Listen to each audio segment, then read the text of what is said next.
everyone, and welcome to the Transgender Show. I'm your host, Emily. It's so great to have you here tonight. Mallery Jenna Robinson is an AfraCarribean Transwoman and transgender and HIV healthcare advocate in Los Angeles. From 2019 to 2021, Mallery worked with the LGBT Center in Long Beach in their Transgender Health Department, actually helping to spin that department up. Responsible for case management of clients, linkage of care, PrEP and PEP services, STI screening, and HIV testing. While there, she implemented several successful essential programs such as Rack and Roll, a clothes closet. Get ready for all the great puns. This is awesome. Rack and Roll, Snack Shack, a food pantry, and Transport, an essential items delivery service, and such events as Come Out and Pose, ValenTrans Day, and the T-Report Red Desk Diaries, a panel for National Transgender HIV Testing Day. Really long list of accomplments, and that's only about half of it. We'll get into the rest now. Yeah. Welcome to the show, Mallery. Thank you. I love you, Emily. Thank you so much for having me. So much to jump into. And let's start with the easy thing, the basic. How do you identify? Yeah, so you summed it up earlier. I identify as an AfraCarribean Transwoman. Great. With she, her pronouns, correct? That is correct. My pronouns are she, her, hers. Awesome to get that out of the way. My favorite question to really kick things off with, how did you choose your name?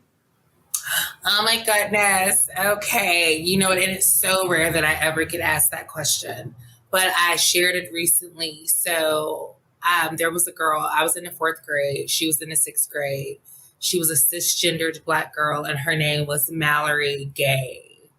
And I know, right? And it was spelled with an O, and mine is Mallery. But I remember her coming up to me, Emily, on the playground, and she said, "I see you. I'm here for you, and keep being yourself." And so then fast forward to 2006, when I was thinking of my name, she immediately came up. And then my mom was like, you know what, you should do it with an E, just to give it like a little uniqueness. And so that's how Mallery came to be. And then Jenna, my middle name, everyone says I have such a Jenna voice. Okay. So I just always like kind of took that on. And Robinson has always been my surname. Okay. It's so beautiful that you're able to pay homage and tribute to the person that was essentially your first ally. Yeah, exactly. Very good. Thank you, Emily. That's exactly it. Now, I know that you came out early. I mean, compared to me, most people do, but you came out at 16, correct? Correct. So you're in the middle of high school. What was that like for you? What was the process of coming out, and who did you come out to first? Oh my goodness. So I can go back as early as 1995. I was 5 years old, and I remember telling my parents that summer that I was a little girl, and they were so supportive. They allowed me to grow out my hair. I go to school starting kindergarten, and the school was like, no, your child will come at male presenting. And so I had to, cut my hair and all of that. And then fast forward to about 11 years later in 2006, I just knew once I saw the Tyra Banks show, and I actually got to meet her last year, my role model, Isis King, who was just a huge inspiration for just, a visionary of gender firmness for me, for someone who has pursued gender affirming surgeries. And so all of that was very important for me in my journey. And I just really resonated with her. And so it was really easy for me to tell my very best friend, Carlin, and his nickname Kay. And I just confided in him that I again felt these feelings from 1995. And in so many words, he asked me to go and speak to the guidance counselor, who then directed me to connect with my family again. And they were very supportive. And I've just been very fortunate to have a supportive family and a supportive high school as well. Mm-hmm. Yeah, well, you had some beautiful highlights there at high school. What were some of the things that this sounds weird coming out of my mouth, but that they allowed you to do? Or what were some of the things that happened that were super affirming for you during that time? Oh my goodness. So one of the things that I loved was that my high school classmates for our senior prom got me a date for prom. It was this guy, cisgendered white male, and he was homeschooled, and him and his girlfriend both were homeschooled and ultimately needed to dates for prom. And so myself and another classmate served as their dates, but I got to actually have that full on prom experience with him. Like he came and picked me up, like he met my mom, he got me like a whole like flower, and we took pictures together. It was so beautiful. Like when I did my whole like senior escort across the aisle, like they called his name and my name. And so it was so beautiful because there were other like, like cisgendered girls that they could have actually asked for him to be escorted with, but they asked me. And so I'm always incredibly humble for that. And then, of course, my high school allowed me to take my senior pictures as female presenting. And I was also allowed to dress as female presenting from 2006 throughout my remaining of high school years until 2008 when I graduated. Wow. So that's like 2.5 years, basically? Yeah. That's wonderful. Got a question. Well, a couple questions coming in already. One from Shai, and I'm going to ask it now because it's incredibly pertinent to what we're talking about. Okay. Were your parents? What was your parents' level of response and reaction to that initial school when you went to kindergarten that you had to cut your hair and come presenting as a boy? Well, how did they react? My parents were teenagers when they had me. So I think they felt very, young Black couple, really trying to confide into a Southern, very monolithic white school system. They just didn't want to make any trouble. And so I think for them, there was what we kind of call that Black suppression, which in response becomes like an internal anger. Mm-hmm. And so a lot of times it's just, we don't talk about it. Right. But the anger and the frustration is there. And that was pretty much the sentiments from that point on until 2006. And then once I said, I will not go in the closet anymore, they said, well, you will not go back in the closet as well. And we stand with you. Wow, that's amazing. So your family did believe that race was involved in that? Oh, for sure. Absolutely. Again, I was born and raised in Montgomery, Alabama. And though it has, become more of a predominantly, African-American community, at that time in the early 90s, it was definitely still very much heavily, Eurocentric and Caucasian based. So they definitely believe that played a role in it. And just, of course, I think also just socio-demographics of age and poverty, and not really wanting to make trouble in that setting, especially with a child who would have been considered very different. Yeah. When you did finally come out in high school, were you in a different state? I was in Montgomery, Alabama still. Okay. This was the George W. Bush era. Again, like I said, this is like 5 years into 9/11. So there was a lot of, heavy, like encouraging the youth to go into the army and fight. And so, I was one of those that wasn't me.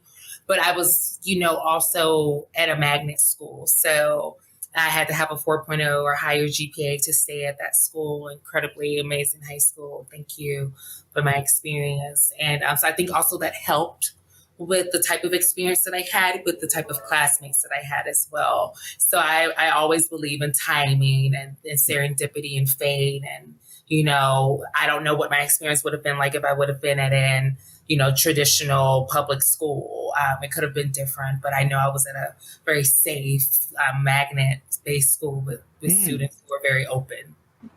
So you come out to a community, to a support system, basically, that, everybody is behind you, at least, outwardly.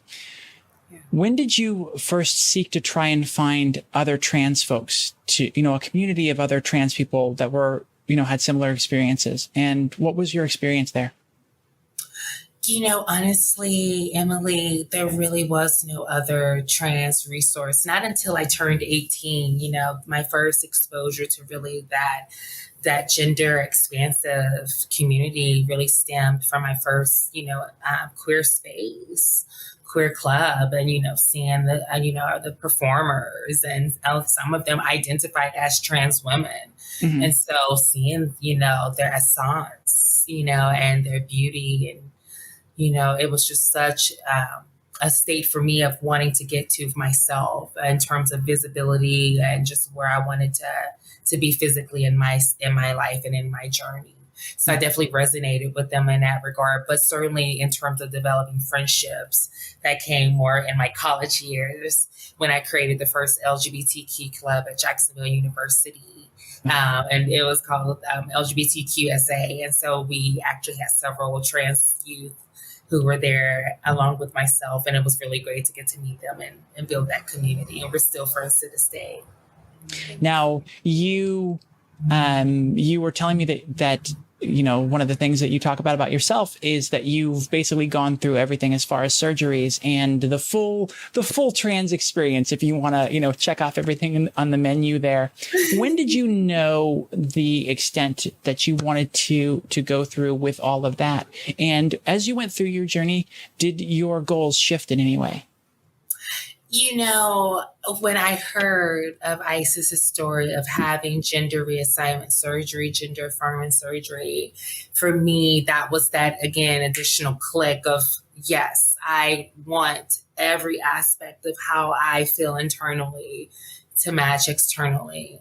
And it took years, I began in 2006, April 28th, and I'd actually did not begin my medical transition until 2011 when I was diagnosed with HIV. And so that was when I got linked into ART, antiretroviral care, and then also my HRT. And that began that journey. And then finally, I was able to have my first surgery in 2012, which was my breast augmentation.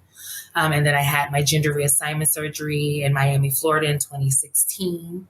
I was engaged at the time to my now ex-husband. And then I had body contouring surgery a couple of years ago in 2020.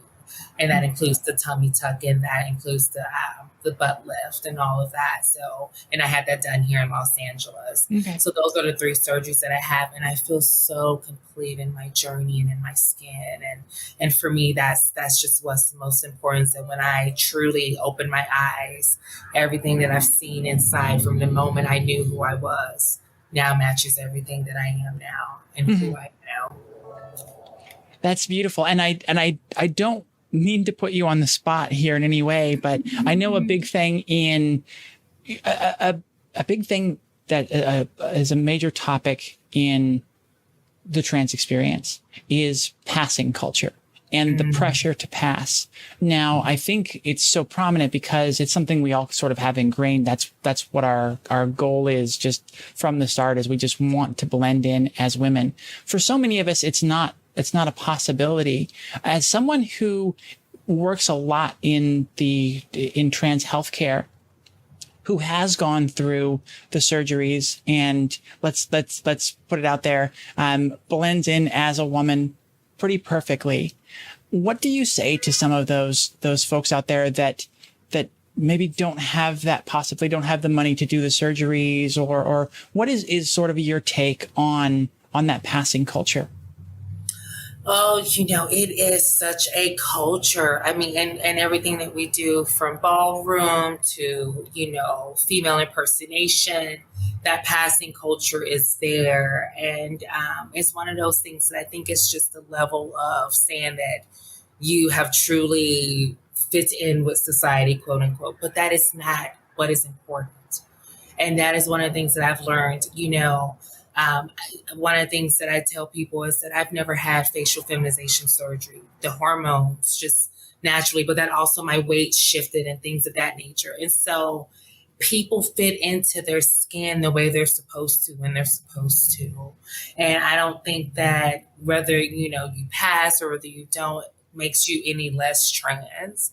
I think it just makes you any more, for me, in my case, more ability to be an ally, because I have an opportunity for someone who can then possibly go into these spaces, where maybe passing would be more, acceptable, and I can be a voice and continue to say, this is what my community needs as a trans person, who just happens to have that passing privilege. You know what I mean? Mm-hmm. So I also try to flip it into different ways that, yes, even those who pass, let's also do our responsibility. Because sometimes I know, some of us will do it. We will pass and then we will say it's no longer our problem. Yeah. We've done the work. We're going to just go and live our own lives. But no, for me, that's not the case. We must continue to be there for our community, whether we pass or whether we don't, because we all are affected by the violence, the poverty, the unemployment, the lack of education. Well, and pulling back on that a little bit, if any part of that question was unfair, you did reach that level of self-acceptance and all of that before you started down the path of surgeries, correct? Is that safe to say? Oh, yes, absolutely. I was okay from 2006 to 2011, not having hormones, not having any access to HRT or medical hormones. Back in the day, it was, get some of your friends' birth control. Those were kind of the things that you would do. And so even then, I still didn't have access to those types of, medical regimens. So it was really just patience and just believing that everything would work itself out. And of course, that did come in the response of me becoming HIV positive, but also with that, it allowed me to get connected to a primary care who also realized that I was someone who would, definitely be beneficial from medical treatment. And that was in the form of estrogen. And I haven't looked back ever since. And so for the past 11 years, I'm proud to say that I've been in my medical journey, not only with my, hormones, but also with, just my antiretroviral medicines. It's been really great to just see myself continue to in my sister's name, blossom. I love the callback. That's great. So did you have any hurdles or anything from the medical field as you started to move into your medical side of your transition, or was it fairly smooth for you? I will admit I have had some medical, and I actually am getting ready to have some revisions done to my gender reassignment surgery here in Los Angeles. So I'm excited about that. I actually had like a similar interview like this with the surgeon who's going to be doing my surgery, Dr. Yuan in Pasadena. And we're talking about post-operative healthcare and the complications and even some of the side effects and things of that nature. I know, for example, when I first had my breast augmentation in 2012, I developed hypertension, high blood pressure. And that has been something that I've just learned to navigate for the past 10 years. And, I navigate that well. And of course, some people are aware of in 2021, last year, I had developed a pulmonary embolism from my body contouring surgery. And I had to be on blood thinners for 6 months, but I continue to thrive and survive, and I'm here.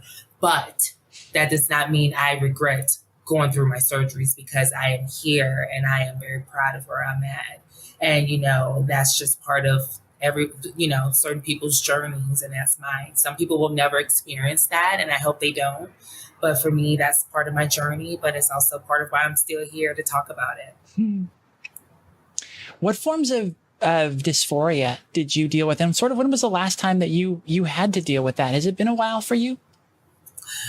It never, I think, really goes away. I think you're always wanting to be the best you can be in every way. And so there's always that dysphoria of am I where I want to be financially? Am I where I want to be visible in terms of, how I look, how I present? All of those things, I think, come into question as we become adults and older adults. And I'm 32 now. So I'm always a little dysphoric and am I where I want to be in my life and my identity in that regard? But definitely I do have my moments where I'm oh, I'm not feeling it today. And it's a reality that, I still sit with, but I also know at the end of the day, I know I'm a woman. I know who I am. Mm-hmm. So whether I am glammed or whether I have on my silk scarf going to Ralph's, I am a woman. And so whether I'm dysphoric or whether I feel euphoric, I still know at the core of who I am a woman. Mm-hmm. And that never goes away. And that just keeps me going, We talked a bit during Blossom Show about the intersectionality of having a trans identity as well as having a Black identity at the same time. Did you have some struggles with that where those two different identities kind of clashed? They intersect a lot. I come from a family of, activists. My maternal grandfather, is a member of the Black Panther. My paternal grandfather fought in Vietnam. My maternal grandmother picked cotton in the fields of Tuskegee, Alabama. So I have all of these historical roots. And then I also have 4 brothers, cisgender Black males. So you have where a lot of the violence that has happened to trans women, especially trans women of color, have come from cisgender men of color, especially Black cisgender men. So, right, I have that there. And then also just being a Black trans woman and knowing that the statistics of being a victim myself.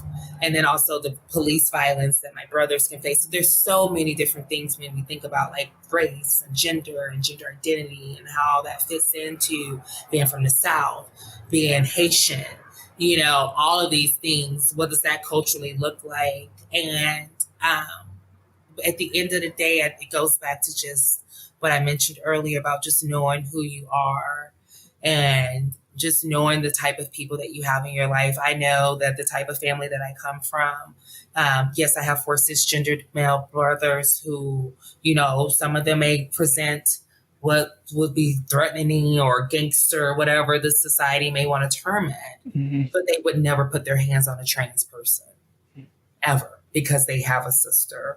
Yeah. And so it's those things that I can sit with and be like, yes, there's all these intersectionalities that affect me as a Black trans woman, but I also know the coreness of who I am and who the people that I love are. And I just know that we represent goodness and kindness. And that's what we continue to resonate around us. And that's why I'm here with you today.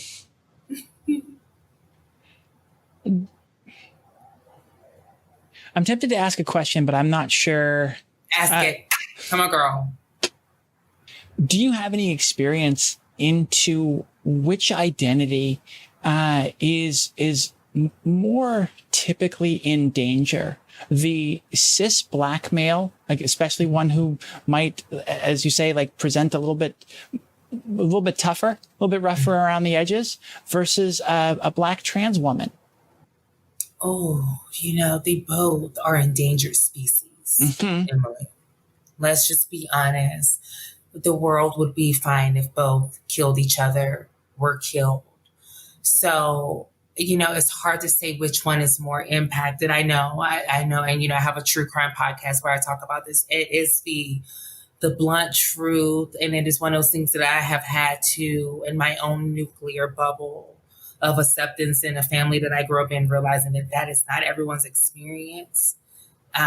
And so it is heartbreaking, but yeah, both are very impactful. And it's really heartbreaking because I fear for my brothers, I fear for my, you always think of, you see these cases, just recently, a case of a Black cis man getting murdered, getting shot. And I'm always just worried for my mother with, my youngest brother who's going on 15. And then, my oldest brother who's going on 33. And so, there's just this wide range of where either of them can be targets. And then, of course, just myself being a Black trans woman and having to worry about that. And so there's so much in, I would say, yeah, we're both endangered species. We're both definitely at the top of the most vulnerable. Yeah. Your poor mom. And you talk about the strength of the Black woman. The Black, Black mother, because and she's a single mother. So yeah. You mentioned when you started HRT, that was when you were diagnosed positive with HIV. Do you know how you contracted it? Yes. So I was in a monogamous relationship with this cisgendered guy. He was a friend of one of my brothers, and I was, monogamous to him, but we were also, not using any form of protection. And one day, it was around May early May of 2011. I was 21. I was working on my double bachelor's, and I passed out at work. And the next thing I know, I've been rushed to the emergency room, and then they did some blood work, and I get the results a couple of weeks later to come back to the Montgomery County Health Department. They ultimately tell me that I'm HIV positive. I then have to go to the Copeland Care Clinic, which is where I met my lovely Dr. Bat. And he was the one who then got me onto my initial antiretroviral, which was Complera. And then I was on that before it was recalled. And then ultimately also got linked into my estrogen or estradiol. Mm-hmm. And I've taken the oral tablets. And ever since then, I have remained undetectable and thriving on my hormones. Walk me through what your mental state and my mental process was at that time. Did you have a lot of trust issues with your partner at that time? How did you get through that period? Oh, I was so enraged, Emily. I couldn't believe that someone who I trusted my body to, someone I trusted my heart to, was just so careless. And, and I mean, there was these red flags when you look back at life and you think of like the things that we do, and you can kind of see like, oh, I should have saw this because, there was this. And so like, he already had 2 children by 2 different women. And so, excuse me, that was just a huge indicator right there that, fidelity was not necessarily maybe on his to-do list. But of course, I was a young trans woman, was kind of one of my first really adult relationships. So I thought I knew what I was doing. Mm-hmm. I thought he loved me. And I thought by giving him what he wanted, which was, him unprotected inside, I thought that's what he wanted, and that would make him love me and stay. But it just ultimately still led to him, sleeping with other people, and then ultimately contracting HIV himself and then passing it to me. And, we didn't really talk much about it. After that, he kind of pulled the typical guy move when they don't want to deal with confrontation. They just get ghosts and they just, skedaddle, and you can't get a hold of them. Mm-hmm. So it was a lot of that for a few years on and off. And then most recently last year, he reached out, and I had heard that he had experienced some violence in his life that resulted in a shooting, him being shot. And so I always thought like, okay, if I had an opportunity to speak to him, I would want that. So when he reached out, of course I expressed my sympathies for his trauma, but I also wanted to let him know the trauma that he caused me back in 2011. And it was really, powerful, Emily, because, for the first time, I think he really realized that his actions hurt me. Mm-hmm. And I had to learn how to navigate a new normal. I had to learn how to reframe myself from looking at this pill as my only way of surviving. And I had to say, this is my multivitamin. Mm-hmm. And so again, just trying to continue to keep everything glass half full while going through college and, wanting to pursue a teaching career at that time. It was also important for me to just maintain a type of mentality. As again, it was so easy to look at it as a death sentence. Yeah. But I was like, no, I'm not going to look at it that way. I'm going to continue to survive. And I let him know that's exactly what I did, despite never really talking to him about it until most recently.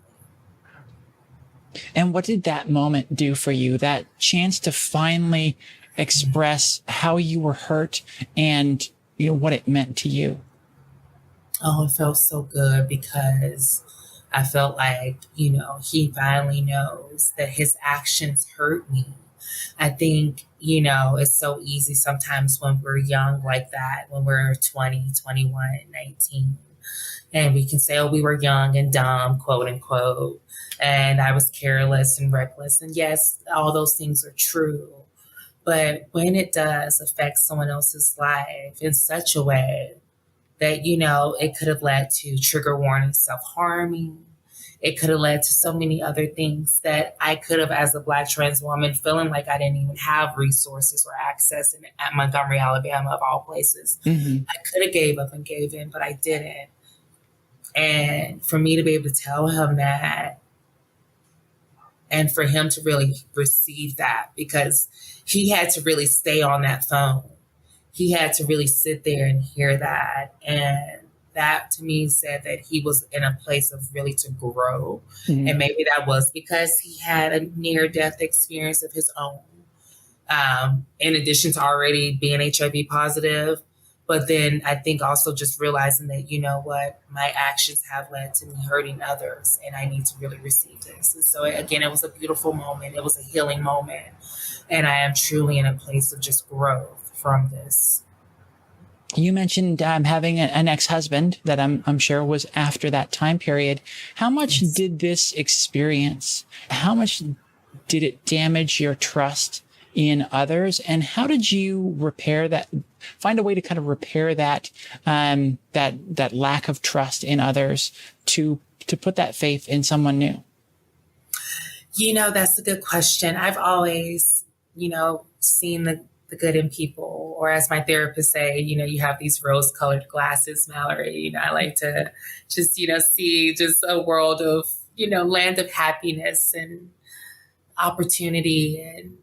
And so despite the hurt that my ex had caused me in 2011 and receiving an HIV diagnosis, I knew it was important for me to make sure that I always communicated that with any partner.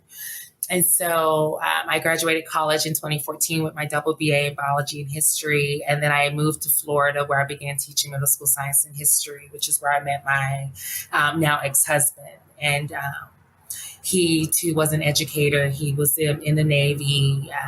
He just really led me to believe that he accepted my identity as a Black woman, right? Because he was identified as a cis white man. So that was already a place of privilege for him. Mm-hmm. And coming from a family of privilege as well. So there was already that kind of social, racial, hierarchy there. But he always really provided that sense of ease into that. It was really beautiful. We got engaged in 2016, a couple of months after I had my gender reassignment surgery. He was there with me when I had my gender reassignment surgery in 2015. We navigated sex safely. We got tested. So he always, knew that he was negative, and I always made sure that we got tested together regularly, especially as I got to a point in my healthcare journey where I was able to go and have my labs done every 6 months. So we navigated that fairly fine. But then, of course, really the issue became more for our relationship was once I had my gender reassignment surgery. And that was, kind of where you talk about really finding your community as a trans person, because once you become post-op, things are so different for you. And in so many ways, you are viewed differently. Mm-hmm. And so I think for him, being with me when I was identified as a pre-op woman, and then going into a marriage and a relationship with me as a post-op woman, it just proved to have its challenges. And it just became a very unhealthy and toxic relationship. And I decided to choose me. And I ultimately realized it was best for me to get out of that relationship. And I filed for divorce in 2019. We got married in 2017, and I filed for divorce in 2019. Mm-hmm. And we were actually legally divorced right before COVID hit. So I was able to get mostly everything done. And I even got to keep my USAA and Navy Federal too. Whoop, whoop. So it's all those things. And I did all of that in the middle of teaching my beautiful, amazing youth back in Florida. And but that was, I'm so thankful for that experience of being able to experience love in that way, of being able to get legally married, being proposed to, being walked down the aisle by my dad. All of those moments, I still have the photographs. I still am very close to some of my in-laws, including his parents and sisters. So it's still a very beautiful experience. Mm. And I'm sorry, I may have missed. Were you able to maintain a kind of friendly relationship, you and your ex? Emily, I love you. No, unfortunately, we did not. I'm going to be very quick. He wanted an open marriage. I did not. It just wasn't for me. And ultimately, I think that just always rubbed him the wrong way that I chose me and decided to get out the marriage. And one of the things that he stated, and I tell anyone, don't you ever let anyone say things like this to you, because you are worth more. He told me that I was just someone that was just worth sex and not love. Okay. And I am here to prove that you are more than that, and you're beautiful and worthy of a beautiful life. Never let anyone tell you different. So that was the toxic aspect. That's about the worst that you can be. Having someone devalue your worth. Yeah. But now I'm here, and I'm, still paying it forward and working with the community. And that's why I said, despite the issues that I've had in my life, getting HIV and not getting that closure at that time, and then the trauma I went through in my marriage and divorce, and moving to LA and getting into advocacy work, it all, had to be part of this stepping stone, this greater journey to get me here, to be here with you. And again, that's part of where I think about serendipity and fate. And I had to go through that to get here. As someone who was just recently trying to kind of start dating and was very timid to enter a cis dating pool because of the, being pre-op, how did you navigate that? What were some of the keys to that? Or did you just present yourself and then have the conversation, and if they weren't cool with it, then bye? The latter. For me, it was more of, I know in terms of if the partner would know that I was pre-op. I wanted to make sure, because for me, I was very dysphoric that way. I just did not acknowledge my genitalia, my frontal.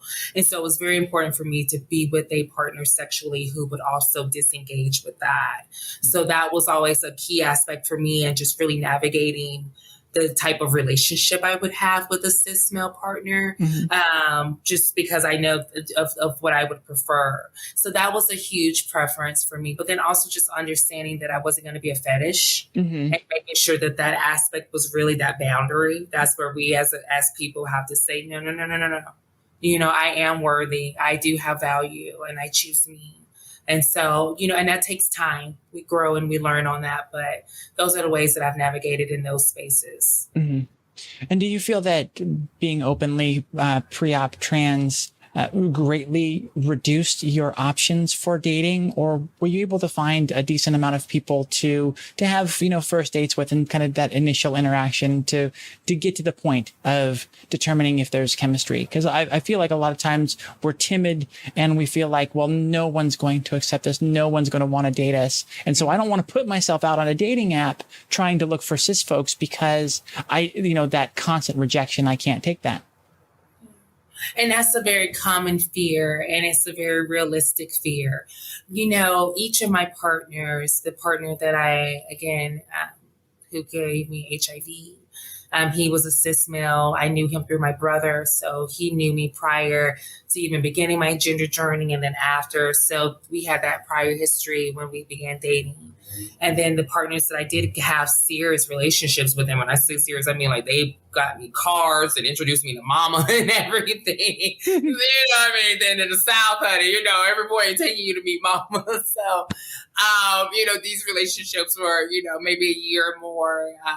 And then, of course, my ex-husband, too, who married me legally and openly. And so love exists. You just have to know your boundaries in those relationships, especially as trans folks, especially as gender expansive folks, because when we are already seeking to love ourselves, and then we're trying to seek love from someone else, because, one of the things that people always say, the key to happiness is to love and to be loved. So we know that we have the love to give, but who's going to give it to us? Mm-hmm. So then when we do get that love, or what we think it is, based on what society has shown us. And some of that can be even what we grew up seeing, that toxicity in family structures. And so for me, I know for a fact, the fact that my parents weren't together, and the fact that, I know that my dad, is a little rough around the edges. He's an old school kind of Ice Cube 80s, hard knock what you think of. And so I know that was kind of the type of guys that I went for, that, whether they were identified as white ethnically or Black or Latin, they always kind of had that bad boy edge. And so they would give me that limerence and that lovey-dovey, kissy kiss, like Chris Brown song. But then within 6 months, that toxic masculinity where they would want to be like, and then they would want to remind you that you're trans. And, and if, of course, if the racial relationship is different, they remind you of your ethnicity. So the power dynamic definitely is always there. And so you just have to remember to be affirmed in who you are and your worth and be like, okay, I am Black, I am trans, I am femme, but that's not going to give you the right to treat me any kind of way, handle me any kind of way, control me or anything else. So with that experience, what is your advice? What was your method for remaining safe in dating as a trans person? For me, and again, it's been 16 years, and, to navigate from the age of 16 to now 32 safely. And when I say safely, I have not been a victim of any type of violence. In that regard, there was one dating incident in 2010, Emily, where I was hanging out with my cousin and she had this guy that she was dating and his friend was there. And his friend just, wanted to go and talk. And I just thought we were going to talk. And we went downstairs to, talk in his car. And next thing I know, he gets a phone call and it's his friend who was still upstairs with my cousin.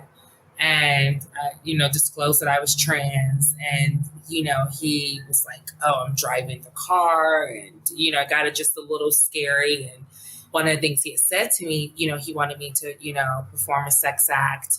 And he's told me that he had a weapon, a gun, that he would have used it. And that was the only time in terms of that kind of situation that I experienced. I did experience dating violence. My very first relationship in high school. And so I navigated through that for a year and a half, as well as also in my marriage. So I've learned how to be someone who doesn't allow the abuse, the trauma to take hold of me. If anything, I've learned how to just become empowered and continue to want to make sure that the community that I serve, which is the entire trans community, has accessibility, visibility, and equity. What was your method for talking about HIV? It's interesting. That one was always a little more sensitive for me to really disclose. And it was always more so just because, almost with the trans identity, there's still that stigma. But with HIV, it is just, and I am learning, living here in the West Coast now, the terminology, like, excuse my language, like clean and dirty. Like I had never heard things like that in reference to if someone's positive or negative. And it's heartbreaking to know that these things can be discussed about our community. And so all of those things sometimes makes you hesitant because, people are just, sometimes not kind and they look for reasons to be violent and justifications. And so by not disclosing your gender identity or disclosing your HIV status, all of those things put you in a greater risk of being targeted. And of course that factors in your willingness to disclose too, because of your fear of being attacked and harmed. But I still always know, especially if it's going to be now if it's a, casual partner, safe sex, if it's a lifelong partner, the time I thought it was my permanent person or, but unfortunately they weren't. But, of course, in time we would then, practice, unprotected sex. And of course they knew I was on my medicines and all of that. So I was always able to navigate those relationships safely.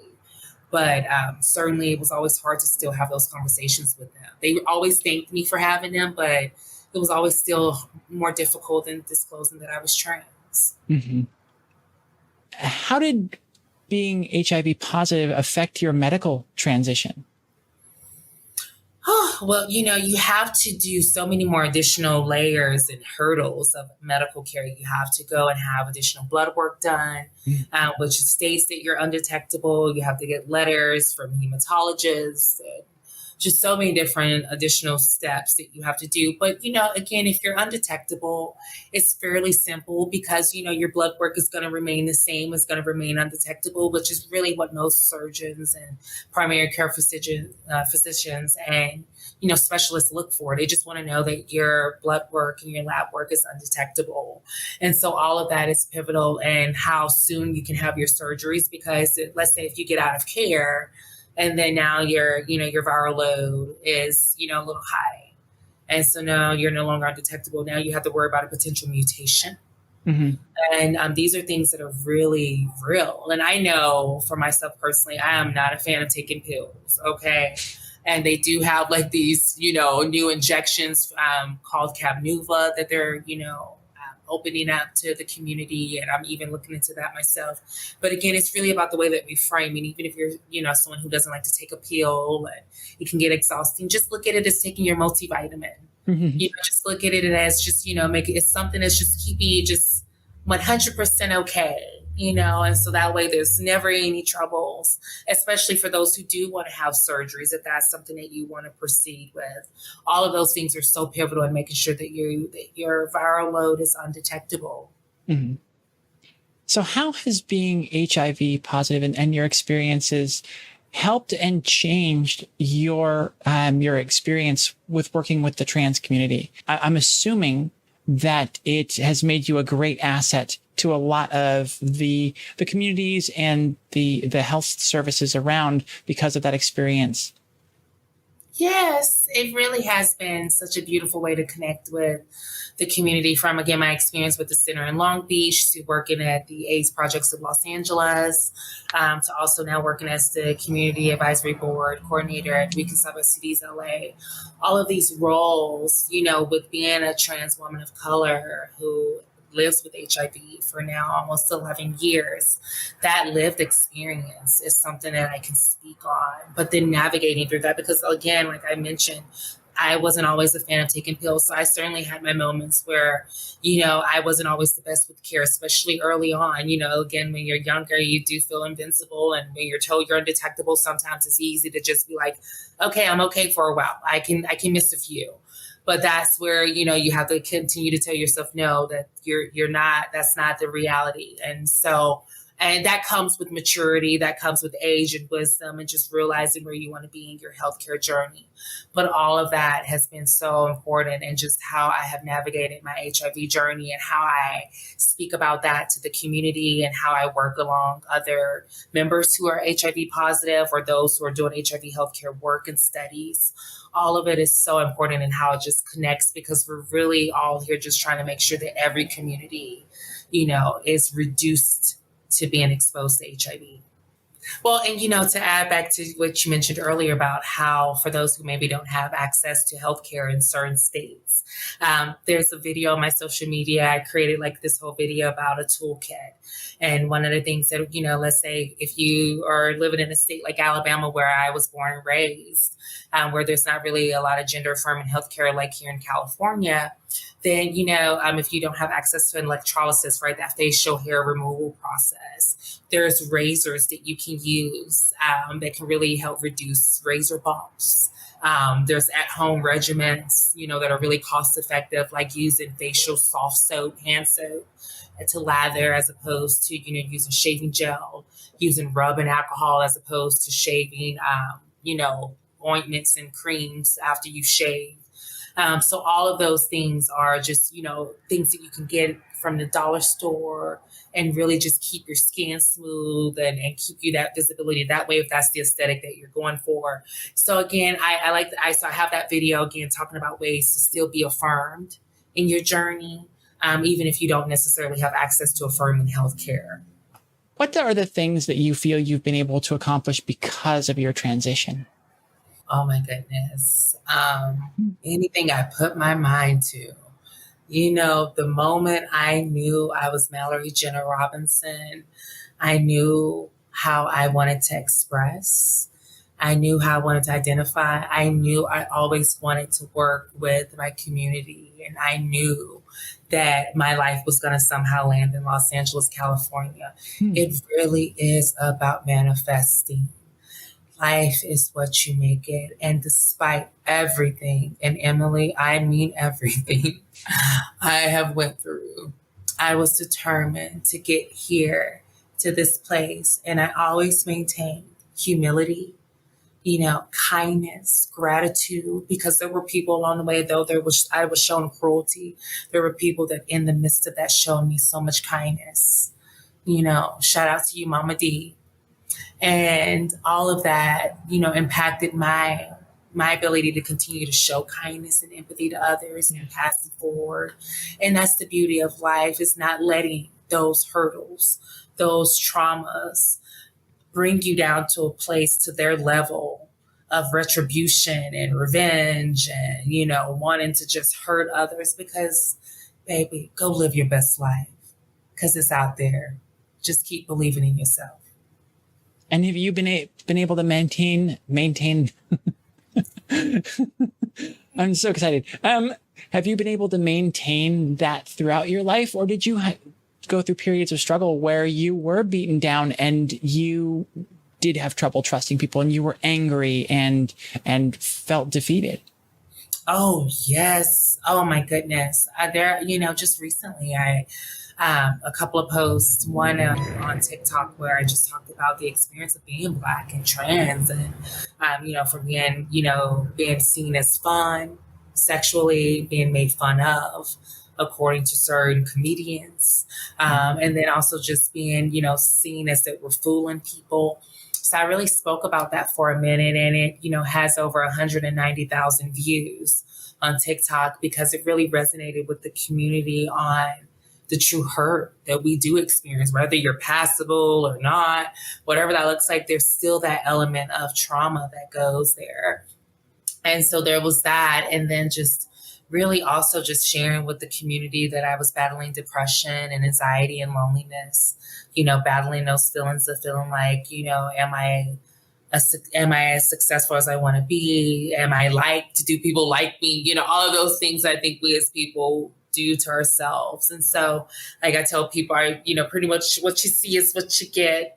If I'm happy, I'm definitely going to always express that and show that. But if I'm not, you'll pretty much see that as well. So I'm pretty much an open book when it comes to that. And but I just think the community, especially our beautiful trans, gender non-binary, gender expansive, intersex community, who's just loved on me and just continue to just be there and always uplift me. I am so incredibly thankful. I love you all so much.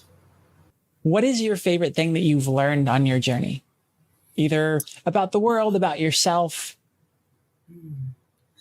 I think one of the things I've learned about the world is that it will continue to bring you surprises.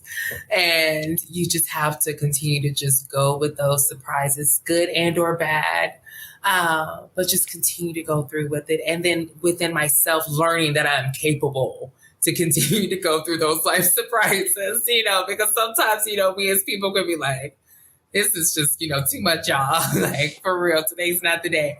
But again, being able to say, you know what, I'm resilient, I'm tenacious.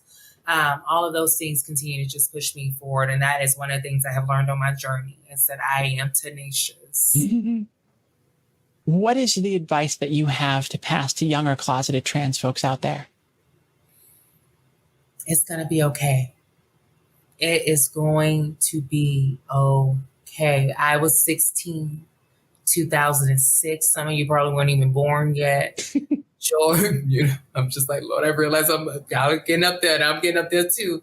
But, I was that age and that time period where there was no YouTube of trans people being visible. It was very few, far in between.